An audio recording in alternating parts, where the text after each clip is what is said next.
Здравейте! Добре дошли на скромното семинарче, което сме организирали днес, Advanced Java Day. Аз се казвам Юлиан Далчев, ръководя IT екипа от Trader.bg вече четвърта година. Trader.bg, с няколко думи искам да ви запозная как стигнахме до идеята за това събитие. Компания, която разработва Forest платформа, вече е 10-та година. Сигурен съм, че всеки от вас е бил по един или друг начин наспамен от компанията с някакви банерчета и YouTube материали и така нататък. Наскоро даже празнувахме 10 годишната от създаването. Компания, която от един български пазар вече с изцяло собствени инициативи, средства и идеи стигна до пазари като Китай, Южна Америка. Имаме така бранд доста солидни вече в света. Разбира се, това нещо е свързано с много усилия, с много технологични предизвикателства. За тези 10 години смятам, че е изминат доста сериозен път и по всичко личи, че все още имаме много дълъг път да извървим и предизвикателства, с които трябва да се справим. Просто ще го казвам, това е идеята на семинара. Решихме, че така сме достатъчно вече озрели, за да създадем някакво подобно събитие, първото за нас, което да поговорим малко повече за Java, за технологиите, които стоят зад, в частност и Forest търговията. Нашите колеги ще представят някои неща, в другите лекции ще има интересни неща от Java света като цяло. Така че с голямо удоволствие, нетърпение този ден. Виждам, че доста хора са се събрали, доколкото разбрах от организаторите, всъщност е трябвало доста по-голяма зала да вземем. Това само може да ме радва. Пожелавам да се забавлявате много, всеки да се вземе нещо полезно от днешния ден. И давам думата на Ники за първата лекция What's New in JDK 8. Благодаря ви.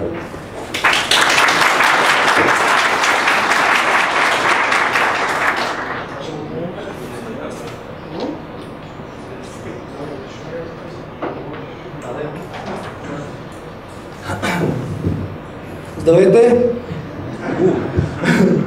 Твърде много хора. Благодаря ви, че дойдохте в събота, в този ранен час. Извинявайте за моята лекция. Радвам се да ви видя. Надявам се да ви бъде интересно. Ще се опитам накратко да представя новостите в JDK 8. След това колегата след мен ще разгърне още тази тема. Аз се казвам Николай Домитов и съм един от основателите и преподавател в SoftAcad, фирма, която се занимава с тренинги, с обучения, с такива работи. Преди това съм бил 6 години съм се занимавал с Java като девелопър и това е за мен. За днес си поставям амбициозната цел от този един час, който имам, да ви представя накратко нещата, които според мен са най-важни в Java 8. А именно ламда изразите, дефолтните методи, новата библиотека за потоци, която имаме в Java 8, новата библиотека за работа с време и дати, Optional, или как да избягваме null pointer exception, което е болка, вярвам, на доста Java програмисти, NASCOM, което е новият JavaScript engine. Вече имаме връзка между Java и JavaScript. Знаете, че по исторически причини те са доста раздалечени една от друго тези два езика. И с това накратко ще ви спомена за няколко други нови въведения в езика Java. Преди да започнем, няма да се има контакт. Има долу, сега чак.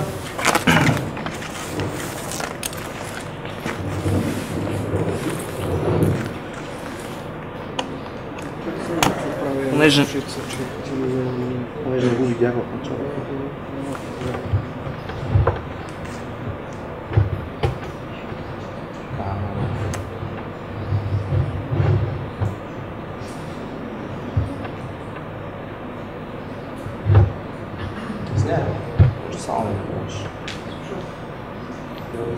това нещо.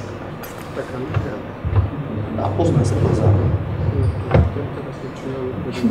Добре, окей. Така, ламда изрази. Нека да вземем един пример в JDK 7, как бихме написали премахване на обект от някаква колекция. Нека да започнем с този простичък пример. Имаме колекцийка от някакви обекти, в случая коли, искаме да ги обиколим от всичките и да премахнем тези, които отговарят на някакво условие. Тоест тези, чиято максимална скорост става някакво по-малко от някаква константа. Добре познат код в Java от JDK 7. Как това нещо можем да го усъвременим, използвайки новият predicate клас в JDK 8. JDK 8 дефинира първо нова операция върху колекциите, която се нарича remove if, която служи да премахне всички обекти от дадена колекция, които пасват някакъв критерий. В случая аз дефинирам нов предикат, който по даден обект от тип кола е премахнат по условието да бъде изпълнен. Въпросният код може би е малко по-почтим, но в никакъв случай не е по-кратък. И това е един проблем, който от доста дълго време имаме. Че понякога имаме интерфейс само с една операция, само с един абстрактен метод. И реализацията му обикновено не е нещо много сложно. Обикновено е просто някакъв return statement или изикване на друг метод или нещо такова. Виждате колко много синтаксис трябва да изпишем за нещо толкова просто. Какво, ако се загледаме в този синтаксис, какво наистина има значение за нас? Какво наистина е важното, което ние искаме да изразим в този код? Еми само това. Искаме да кажем на колекцията Cars, ако обичаш, премахни тези коли, чиято максимална скорост е по-малко от някаква константа. Ето точно за това нещо ни помагат ламда изразите. Използвайки ламда израз, ние можем да изразим точно това нещо. Премахни тези коли, чиято максимална скорост е някакво условие. Ето това е ламда изразът. Ламда израз служи за имплементиране на някакъв функционален интерфейс. За тях ще говорим след малко. Общо взето, интерфейс само с един абстрактен метод. Ламда изразът е като анонимен метод, анонимна функционалност, която ние дефинираме на място, която може да предаваме като параметър, която може да връщаме като резултат и така нататък. За тези от вас, които са запознати с функционалното програмиране, ще видите, че наличието на ламда изрази, наличието на фреймворк за работа с потоци, дефиниране на потоци и така нататък, това вкарва много силно функционални елементи в езика Java, елементи на функционалните езици. Защо това нещо допадат? Защото функционалните езици са доста бързи, доста лесно могат да бъдат оптимизирани, могат да бъдат пускани на няколко нишки и водят до много елегантен и изчистен код, както ще видим и днес. Сега, какъв е главният синтаксис за описване на ламда израз? Ами, скоби, в тях пишем някакви параметри, разделени са запитаи, както се пишат методи, стрелкичка и описваме в някакви кърдъгови скобки тялото на ламда израза. Разбира се, тези скобки, счупените скобки не са задължителни за тялото на ламда израза, да имаме само една операция. Ламда израза може да връща резултат, той се държи като метод, но отново return statement не е задължителен, ако това нещо се подразбира. Следващото интересно нещо е, че параметрите не е задължително да пишете типа им. Тоест може просто да изборите някакви параметри с запетайка. Тоест може да изборите в случая кара, аз не съм казал, че кара от обект от тип кара, който се кара. Компилаторът използва контекстът, в който вие използвате този ламда израз, за да разбере типовете на параметри. Така че може да си ги изборите с запетайка. Няколко думи за скопът на това нещо. Това също е важен въпрос. Ламда изразът нов скоп. Тоест не дефинира нова област на видимост. Lambda изразът използва скопът, който е на обгръщащият го метод или клас, или което го дефинира. Ако използвате променлива в Lambda израз, както ще видим след малко, тя трябва да бъде final. Тоест някаква външна променлива, дефинирана при Lambda израза, ако ползвате вие в Lambda изразът, по някакъв начин тя трябва да бъде декларирана, че е final. Другия вариант, който е ново за Java 8, е, че тя може да бъде ефективно final. Тоест да не бъде обозначена като final, но вие въпреки това да не я променяте. И последно по този въпрос, разликата с синонимните класове. Понеже казахме, че Lambda изразите са едно много удобен заместител на анонимните класове. Използването на dis. Анонимният клас включва дума dis, реферира към обекта, който в момента създавате, който създавате анонимен клас. Докато dis в Lambda изразът всъщност е класа, в който изпълнявате този Lambda израз. И различният начин на компилация. Lambda изразите се преобразуват до private методи и използват нов фичър на Java компилатора, Evolve Dynamic, който позволява да доста по-бързичко да се компилират, да се изпълняват и да бъдат доста по-независими от типа данни, в който са обявени тези промени. Да ви покажа набързо някакво демо.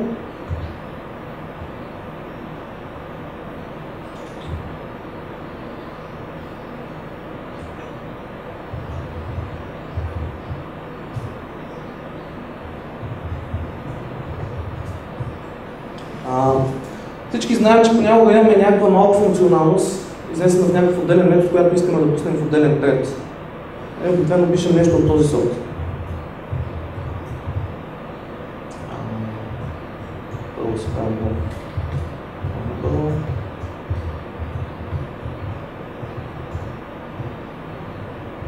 тук вече е функционалността, която изпълняваме в отделен тред.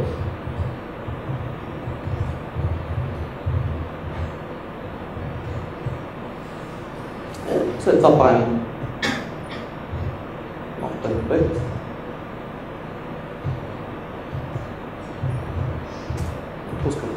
Вижте колко много синтактичен шум за нещо толкова просто. Ние просто искаме да кажем, това нещо ми го пусни в отделен тред. Нищо повече. Първото нещо, което може да направим, използвайки Lambda израз, е цялата тази работа да я махнем и да си дефинираме нов Lambda израз, който няма да приема параметри, понеже run методът в интерфейсата напълно приема параметри. И който да прави нещо.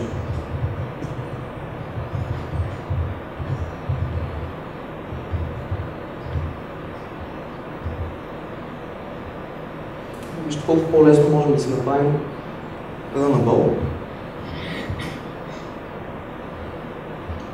И дори, вече понеже това стана доста по-кратко, мога директно да създам нов тред. А защо не дори и да си го пусна? Доста по-лесно, доста по-четимо става кодът, използвайки Lambda изразите. Друг пример.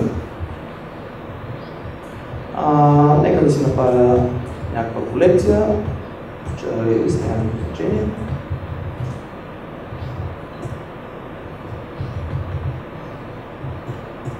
И тук ще си добавя някакви числа, да речем.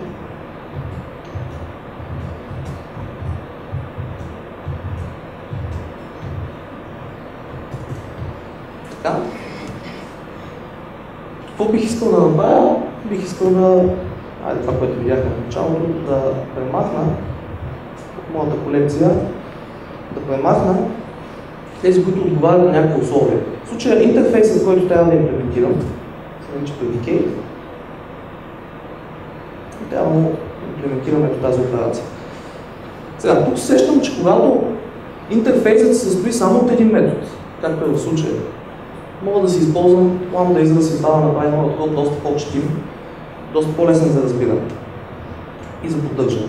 Затова цялото това нещо мога да махна. Сега, как мога да дефинирам lambda израз? Забелязвам, че този метод приема един параметър и връща стойност, връща голем, така ще дефинирам и моят израз. Той ще приема някакъв параметър, примерно x, и примерно ще искам да махна всички числа x, които са по-големи от 10. Кратко, точно и ясно. Това, което е най-съществено тук, е, че lambda изразът ви позволява да се фокусирате върху това какво искате да се случи, а не как трябва да се случва. Това, че този израз се преобразува до някакъв private метод, до някакъв обект, до нещо, това вас въобще не ви интересува. Вашият код става много по-изчистен. Може да дойде да кажете, премахни всички хиксове, които са по-големи от 10. Доста по-лесно за работа. Разбира се, както ви казах, може да напишете типа на параметъра тук, но това не е задължително. Също това нещо може да бъде блок, който да има return statement. Но това отново не е задължително. Компилаторът сам се досеща какъв да бъде типа на данните. Така, друго какво може да направим? Имаме нова операция for each, която изпълнява някаква операция върху всички елементи на дадена колекция. В случая аз отново ще си направя lambda израз. Ще искам за всеки елемент x да си го изкарам на екрана.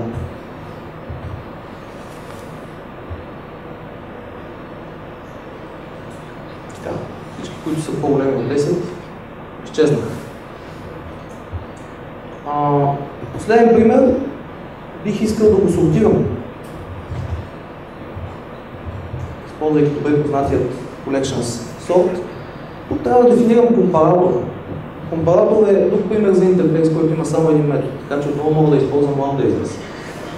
Какво е компараторът? Както всички знаем, той приема два параметъра и връща някакво число. Как мога да направя това нещо с lambda израз? Отново, понеже това са два параметъра, ще направя lambda израз, който приема два параметъра, x и да речем, и ще върна разликата. И отново ще си запечатам цялата колекция. Това става сортиране. Хубаво е, защото не се задължавате да дефинирате класове, типове данни и така нататък. За това нещо наистина става доста изчистено. И както ще видим тази функционалност, това вие може да предавате нататък. Тоест, вие може сами да си направите вашите такива интерфейси, които да очакват lambda израз. Сами може да направите функционален интерфейс, който да очаква такова нещо. Последно, забравих да ви кажа за скопът. Ако това нещо 10 го заменим в някаква променлива Y, тя трябва да бъде binary, за да можем да я ползваме тук. Тоест, както и при анонимните класове. Новост е обаче, че ако тази променлива аз никъде не я променя, дори мога да изтрия final ключовата тук. И кода отново ще си работи. Така ли да я променя, дори доста по-надолу, вече ще имам грешка. Това е ново за Java 8, че вашите промени може да са викнали final, но те трябва да бъдат effective final.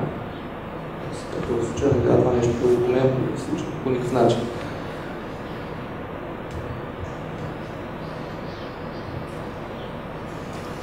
Няколко думи за тези функционални интерфейси. Както ви казвам, това е интерфейс само с един остатъчен метод. В Java имате няколко нови функционални интерфейси. За да можем да използваме лесно lambda изразите из нашите стандартни библиотеки, Java има с няколко стандартни вградени функционални интерфейси. Тук съм си харесал 4 от тях. Разбира се, те са доста повече. Имате интерфейс function, който служи за това да приема в себе си като стойност, евентуално някакъв lambda израз. Разбира се, може и обект, но много удобни са тези да приемат ламда изрази. Това нещо приема ламда израз, който приема някакъв обект от някаква стойност като параметър и връща друг обект от някакъв друг тип като резултат.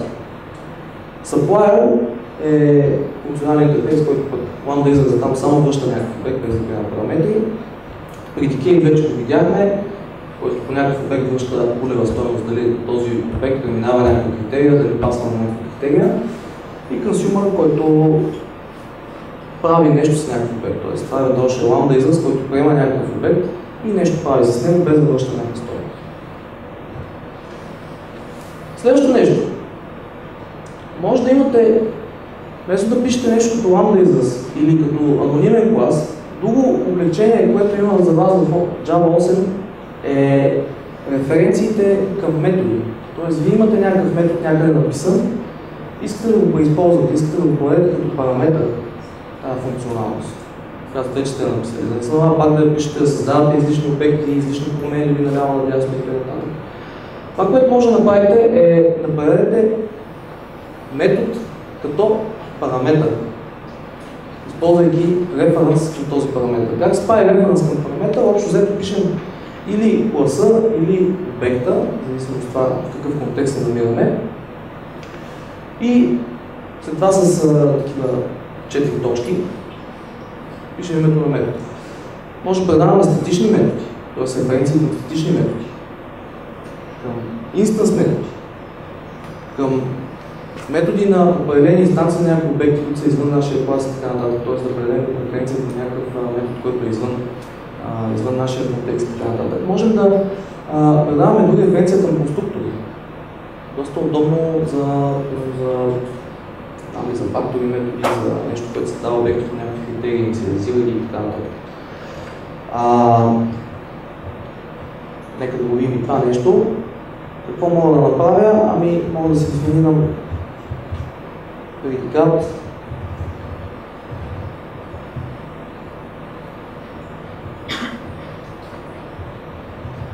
който да е равен на това нещо.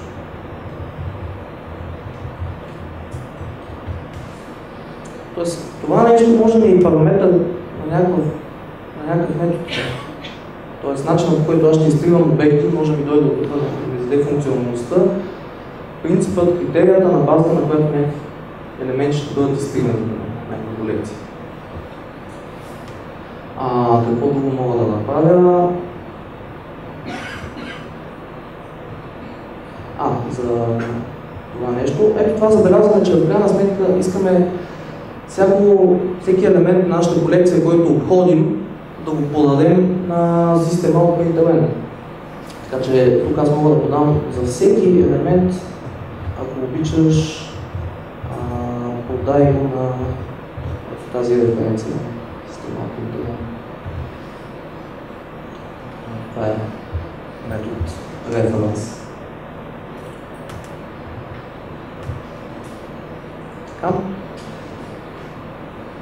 Видяхме, че в колекциите имаме много нови методи, като remove, if, като do и така нататък, които са добавени към тези интерфейси. Какъв е проблема? Имате интерфейс, който е примерно на 10 години, доста старичък, искате да добавите нова операция в него.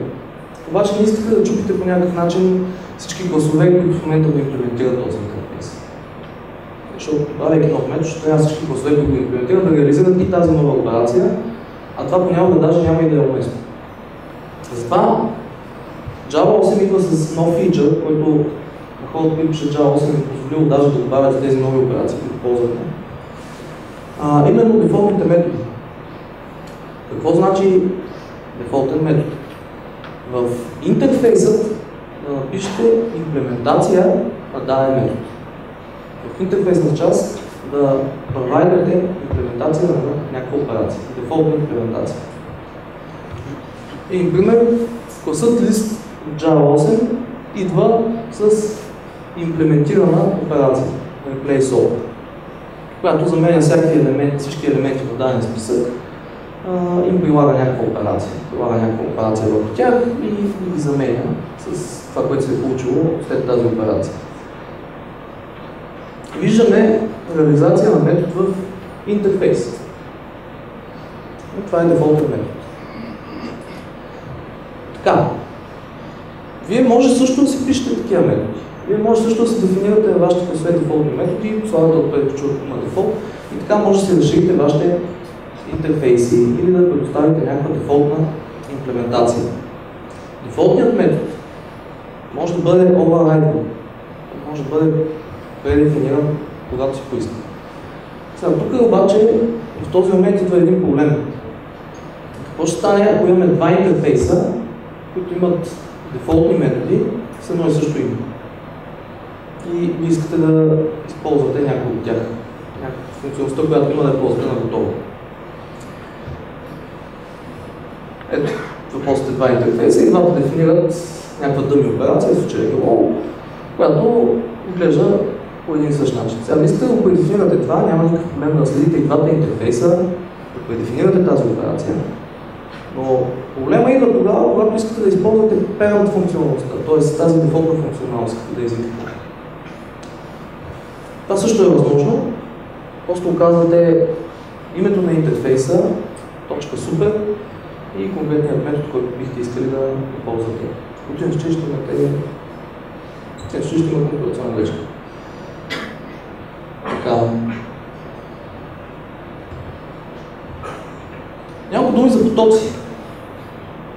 За библиотеката за потоци в Java. Пак казвам, потоците изцяло въвеждат функционалния стил на програмиране. Т.е. те са много свързани с функционалния стил на програмиране. Сега, какво е поток първо за тези, които не се занимавали с функционални езици?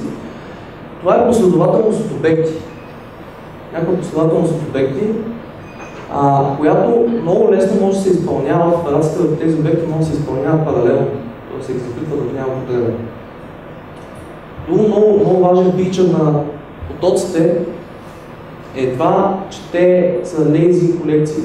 Тоест, ако имате колекция, някакъв лист, сет и така нататък, вие трябва да го допълните с готови обекти. Тоест, вие трябва да го запълните целия с някакви обекти, то да взема памет и така нататък. Потока работи на друг принцип. Потока е нещо, което lazy се evaluate. Тоест, докато не поискате даден елемент, той въобще не се взима, не се изтегля от някъде, не се изчислява и така нататък, не взима ресурси. Това, което също е готино, е, че имаме support за малък филтър reduce операциите, познати от функционалното програмиране. След малко ще видим колко лесно с тях можем да правим доста сложни неща.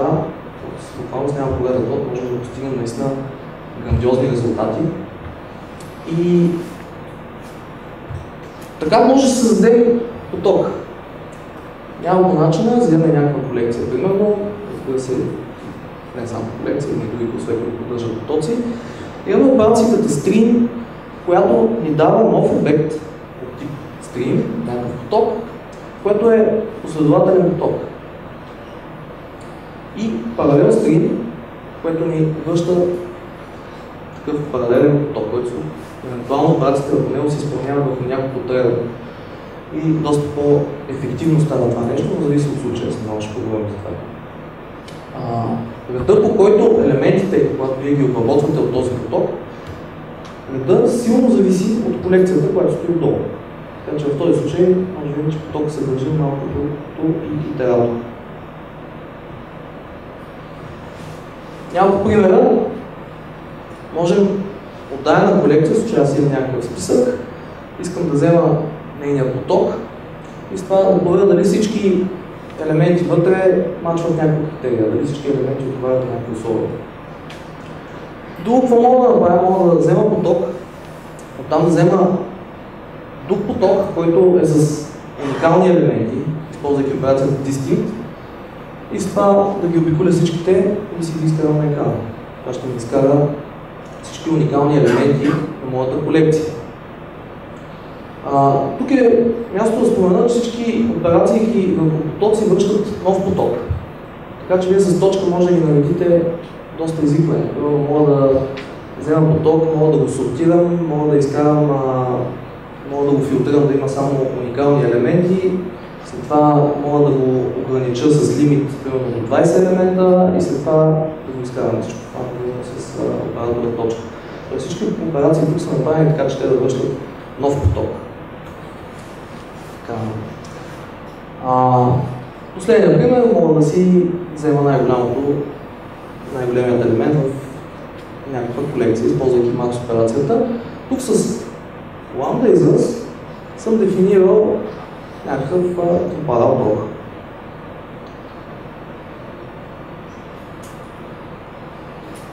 Така, за map filter reduce доста хубав патърн, който ни позволява да напишем много елегантен код, няма доста бърз и позволява това нещо да работи много добре паралелно. В всеки случай това става доста по-четим, доста по-ясно се вижда какво искаме да достигнем. Ще разгледам един много по-сичък пример за това как работи map filter reduce. Нека имаме клас player, който описва някакъв играч. Това наш играч, някакво положение. Той си има име и си има някакъв резултат. Разбира се, има си някакви други свойства, методи и така нататък. Не интересува това нещо за мен. Искаме да намерим играча с най-добър резултат. Това е лесна задача, принципно, но искаме да видим как може да направим с map filter reduce това нещо. Нека да вземем 4 играча, не знам дали се виждат, с някакви имена, с някакви резултати. Ако използваме map filter reduce парадигмата, за да намерим най-добрият играч с най-добър резултат, първо бихме приложили върху тази колекция операцията map. Какво прави операцията map? Ами, както говори и името ѝ, от всеки обект го мапва към някакъв друг обект. Нас това, което ни интересува, е от всеки обект player да извлечем неговият скор, неговият резултат. Това ни интересува. Разбира се, може да мапвате към всеки други обекти. В случая, това, което за момента ни интересува, е да мапнем всеки обект към неговият резултат. Това е мап. След това, можем да приложим reduce в операцията на вече получения поток, за да сведем множеството от резултати до нещо по-малко. В случая аз искам от всеки два да взема по-големият. Най-накрая, reduce операцията ще ми влече само един елемент, който аз мога да си взема и да си го ползвам. Така работим map filter reduce. По-скоро map и reduce, filter с машина. Това е доста по-различно от карането с цикли, с променливи и с така нататък. Какви са преимуществата за нас? Ами, всяко от тези изчисления, тези два основни клона на това дърво, може да бъде пуснато в отделна нишка да се изчислява. Тоест, тази система на map и reduce позволява много лесно нещата да бъдат пуснати паралелно, което доста може да ни улесни, когато имаме работа върху много данни. Как изглежда това като код? Имаме колекцийка от някакви играчи, взимаме поток, на него прилагаме операцията map, използвайки референс към метода getScore, за да вземем всеки резултат на всеки играч. След това на получения поток прилагаме reduce операцийка, която по дадени два елемента общо ще ни върне по-големия. И най-накрая, понеже резултатът от това нещо е optional, малко ще го надължим, взимаме и резултатът, който сме получили. Виждате колко лесно и колко ясно изглежда това нещо. И сравнете го с това, как бихме го написали в Java 7. Как да пуснем тези неща, map и reduce в отделни тредове се изпълняват, защото казахме, че тези операции са много подходящи за това да бъдат пускани в отделни нишки. Как можем да направим това нещо? Лесно е, вместо stream, взимаме паралел stream. Това нещо ще пуснем map и reduce операцията в отделни нишки. Тоест, доста е лесно и е доста готово. бързо е и е четимо. Сега, когато нещо го възхваляваме много, обикновено винаги си имаме едно ум. Така че аз ще се върна за малко на този слайд. Това нещо наистина ще работи бързо, ще работи готино, но зависи от случая. Ако всичките ви операции се изпълняват сравнително бързо, тогава има защо това нещо да го прави, т.е. да ви пускате паралелно потоци. Да, наистина ще е готино, то само ще се направи нишки, ще ги пусне и така нататък. Причината, когато трябва да се замислите за това нещо, дали да го правите или не, е, че пускането на паралел стрим, тази операция, поставя всички тези нишки в един fork join pool. Един същ fork join pool обект. Какво означава това? Ами, ако тези елементи, в случая тези моите играчи, имат някаква блокинг операция, за да взема някой играч, да взема неговият резултат, въпросната get score, трябваше да правя някакъв request към някакъв web сервер и така нататък, да процесвам някакъв JSON или XML документ и така нататък. Тоест имах някаква блокинг операция за изчисляването на този get score. Тогава всички други операции ще блокнат.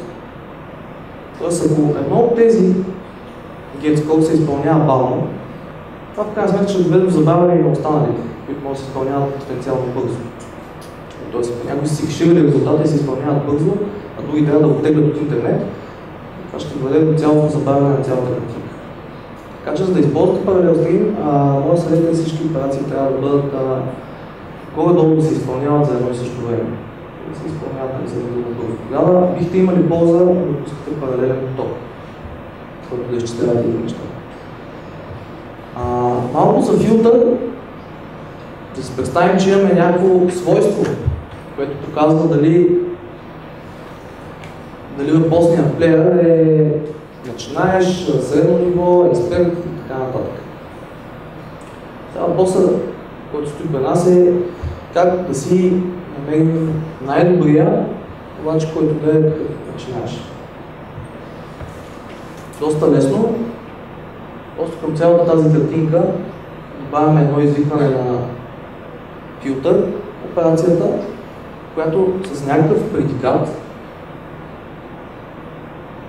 взима, филтрира, първо филтрира този поток, така че вътре да останат обекти, които отговарят на някакво свойство.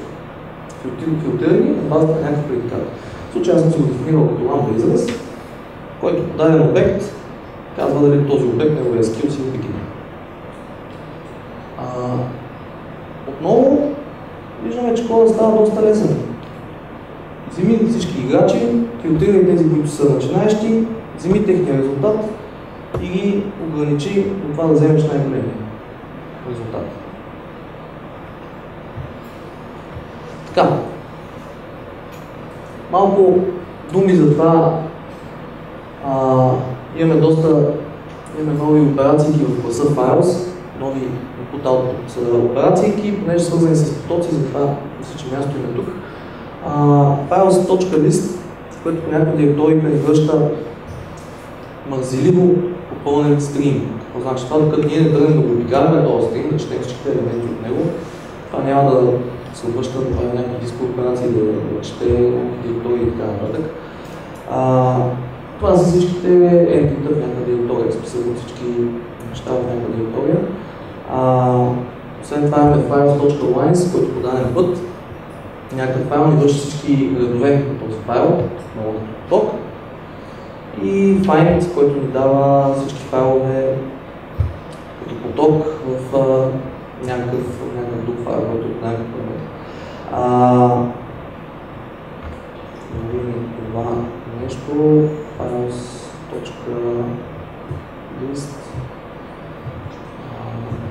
ще бъде нов път. Тук. Така, това нещо е някакъв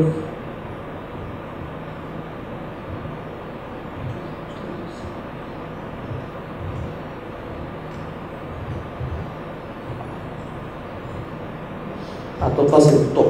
Това си е поток, за него мога да кажа, мога да направя примерно изгледа.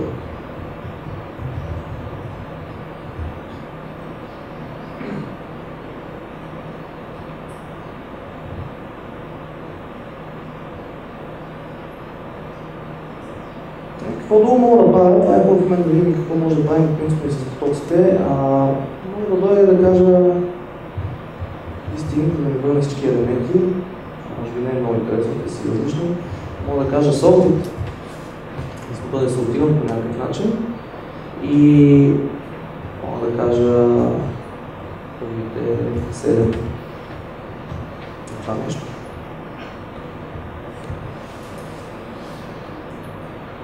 Така. Вижте как мога да си наредя операциите една след друга и да направя код, който на един ред прави страшно много неща.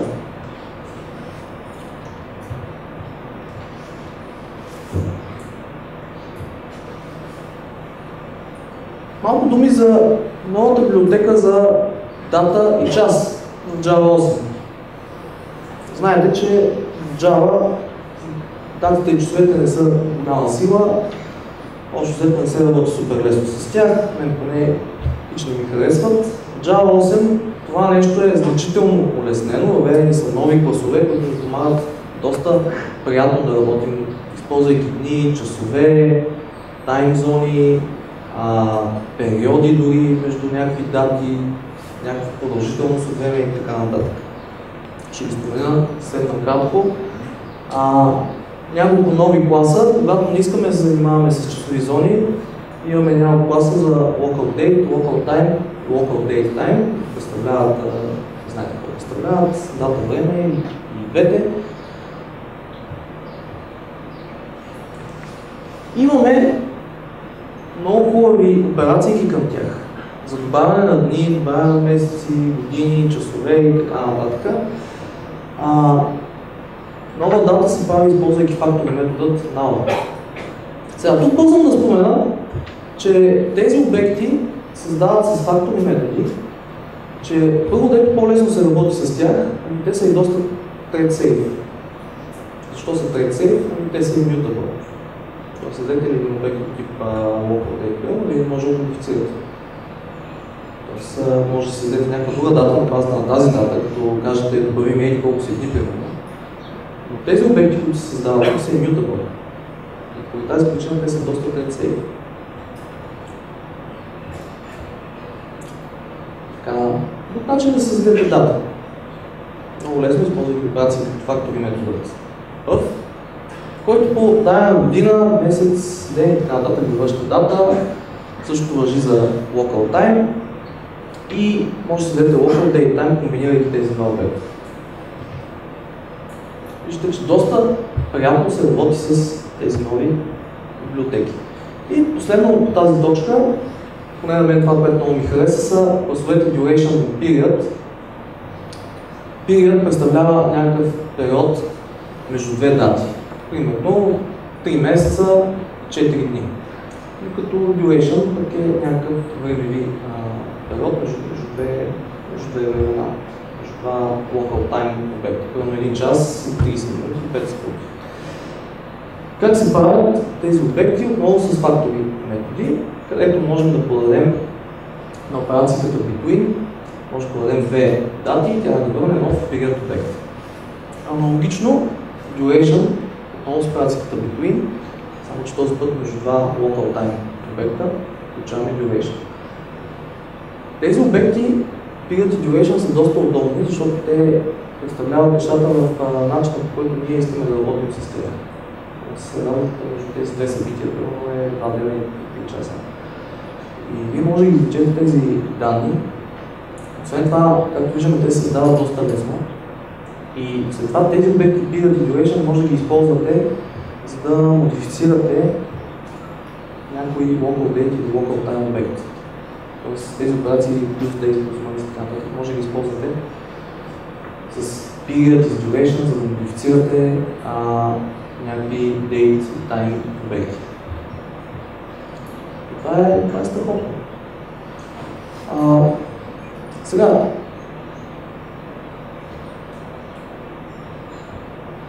искам да ви кажа. Да, няма ничего. Добре. Сега, optional.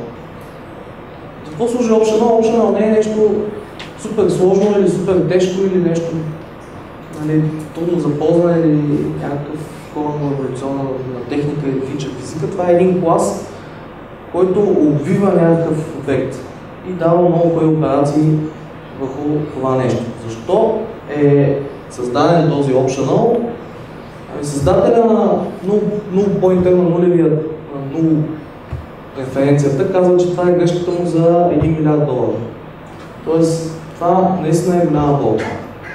Не знам за вас, аз поне ми е писнало да проверявам някакви неща, дали са различни от null, на тях някакви свойства, дали са различни от null, на тях, на обекта, свойството му, неговото свойство, дали е различно от null и накрая да гънне с null pointer exception. Отвратителна работа, често. В смисъл, има езици, дето като е нил там, да речем, викаш му нещо, то нищо не става. До това ще делстираме малко, но поне не гърми. Докато тук, да. Затова optional мен супер много ме изгеви, затова съм решил да го включа тук, макар че не е нещо чак хипер, някакво страхотно поведение. За какво служи optional? Това е рапър обект, който обвива в себе си някакъв друг обект. Като потенциално този обект може да е 0. И ви дава много пари операции. Сега, когато кажете optional.f, това ви създава нов optional, подане нов обект. Сега, само е тук трябва да внимавате, защото е това хикс тук трябва да е много 0. Ако е 0, ще гръмне и това. Няма спасение. Това създава нов optional, който рапва някакъв non-null. Разбира се, има и optional.empty, което ще ви създаде празен optional, в който няма нищо. Ама не е null. Няма да гръмне.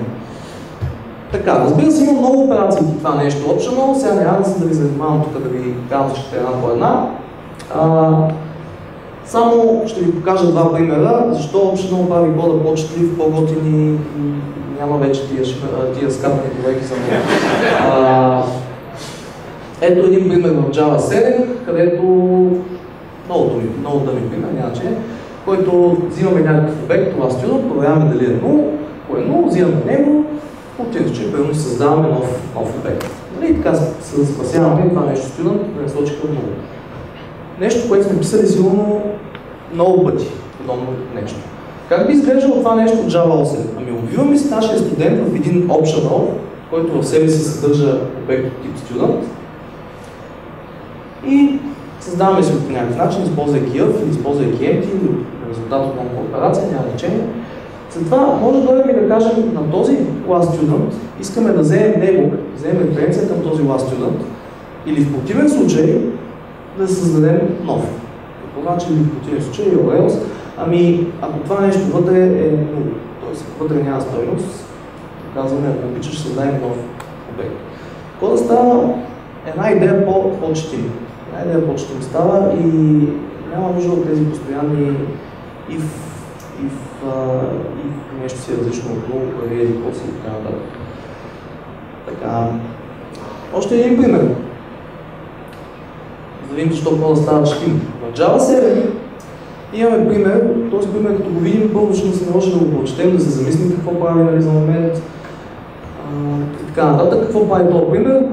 Естествено проверява студента дали е различно от 0, взимам учителя, някаква референция на някакъв обект тип teacher, проверява и той дали е различен от 0. Чак тогава вече проверява дали този учител се казва Пешо и прави нещо при това събитие. Доста код изписан за нещо супер просто. Как би изглеждало това нещо в Java 8? Нашият студент, в случая ще бъде обект от тип optional, ще му кажем мапни се, т.е. преобразувай се към това да си вземеш учителя, т.е. към твоята операция към getTeacher, която ти връща твой учител. След това на този teacher, който също ще е някакъв optional, ще бъде обвит в optional, ще му кажем, ако обичаш, филтрирай резултата, т.е. това, което го имаш вътре като съдържание, го филтрирай, така че ме интересува само тези даскали, чието име е Пешо. Какво ще направи филтър операцията? Ако вътре в този optional teacher няма този филтър не мине, тогава вътре ще има празна стойност. т.е. вътре няма да съществува обект. Затова накрая казваме if present, ако все пак нещо е останало вътре след тази филтрация и с лambda израз го извеждаме отново на веждане някакъв напис на екрана. Сега, кое е по-ясно от двете? Кое говори по-ясно за това какво искаме да се случи? Ами, не ми изглежда, че второ. Така. Сега, няколко думи за нас хорн. Оказва се, че така се чете.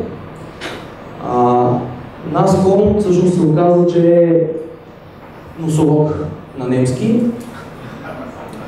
Тоест, не е случайно, че това нещо напълно ще замени Rhino като дефолтен JavaScript engine за Java Virtual Server, Java Virtual Machine. Това нещо работи доста по-бързо от Rhino. Съветвам феновете на Rhino, занимава с такива работи, JavaScript, такова transform, много е готино. Освен това, ви дава много готин тул, JDK, чрез който може да си рънвате някакви JavaScript команди в някаква конзолка, да си ходите разни неща. Какво ни позволява това нещо? Какво може да правим с въпросният нас код? Можем да изпълняваме JavaScript код директно от Java програма. Тоест, може да направите програмка, която да изпълнява JavaScript. Тоест да го вземете от някакъв стринг, да кажете eval и да се изпълни. Другото, което може да направите е обратно. Да изпълнявате Java класове, да ги импортвате, да ги изпълнявате, да изпълнявате някаква тяхна функционалност в JavaScript код.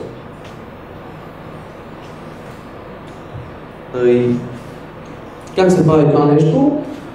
Ами, имаме си някаква фабрика, наречена Script Engine Manager, която ни генерира някакви енджини, в случая енджина, който се казва NASCOR, и след това може да кажем eval. Няма да видим само това нещо бързо.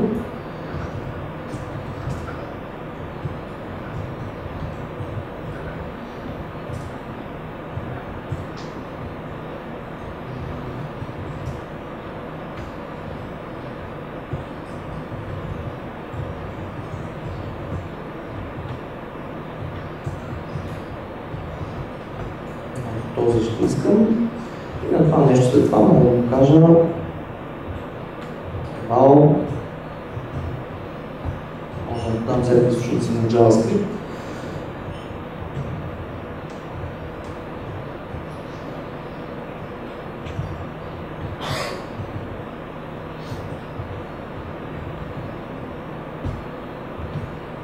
Нещо такова. Скорочки.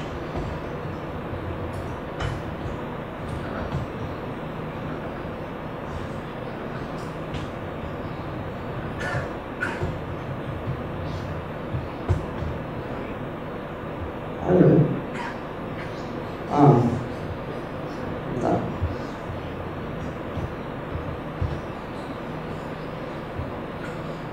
Ето.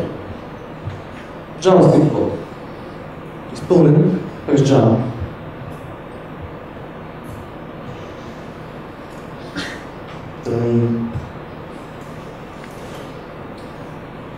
Други нововведения. Има доста нови нещица, които има в Java 8. Пуснах да спомена, че Java 8 е Java с най-много нови функционалности вътре в нея от времето на Java 5 насам. Java 8 наистина е пътно с страшно нови газарийки, които вие може да си ползвате. Примерно имаме B64 клас. Знаем, че много често ни се налага, че предаваме данни по мрежата, надаваме отдясно да ги предаваме B64 кодове. Затова постоянно търсим, импортваме някакви библиотеки, взимаме то, който ни дава данни с една библиотека импортва, то, който получава с друга библиотека декодва, пък има проблеми и така нататък. Затова Java се реши да го сложа това нещо в стандартна библиотека, JavaRQ. Имаме подобрение в фотографията, т.е. имаме нови класове, разширена функционалност и така нататък. Имаме нова версия на JDK, Trader.bg Activity 4.2 с дадени доста поведения в нея. Тук нов фичър на езика е това, че може да прилагаме една анотация, да я прилагаме няколко пъти. Тоест може една и съща анотация да анотираме повече от един път с нея. Тук може да прилагаме анотации върху типа. Тоест, когато прилагаме нещо някакъв тип, върху самия му тип, да приложим някаква анотация. И вече няма permanent generation. Тоест вече няма да има no perm space available или какво беше там, not perm space error и така нататък. Тоест вече няма това нещо в Java 8. И накрая, като заключение, искам да ви кажа, че Java 8 на нея се пише много лесно, много разбрано, много четливо, кода става много лесен за поддържане, за другите да работят с него и така нататък. Това се дължи най-вече на функционалните елементи, които са вкарани в езика. А именно ламда изразите и потоците. Това нещо прави кода наистина страхотно. Другото, дефолтните методи или така наречените Defender методи, също много хубав фичър, който позволява да се разширяват интерфейсите, особено да допълвате стари интерфейси, които са наследени, които са имплементирани от много класове, много хубав фичър, за да карате някаква функционалност, без да се налага вие да чупите всичките си там класове по някакъв начин. Съветвам ви да ползвате библиотеката за работа с дни и часове, сигурно може доста да ви облегчи живота. За общото да не говорим колко много може да ви облегчи живота, особено ако виждате много по-интересен, много ясно. И последно за тези, които се интересуват от JavaScript и които интегрират Java с JavaScript, аз според наистина е по-доброто решение в сравнение с Swing. Това го гарантирам. Ако искате нещо да ме питате, мисля, че можете малко минути.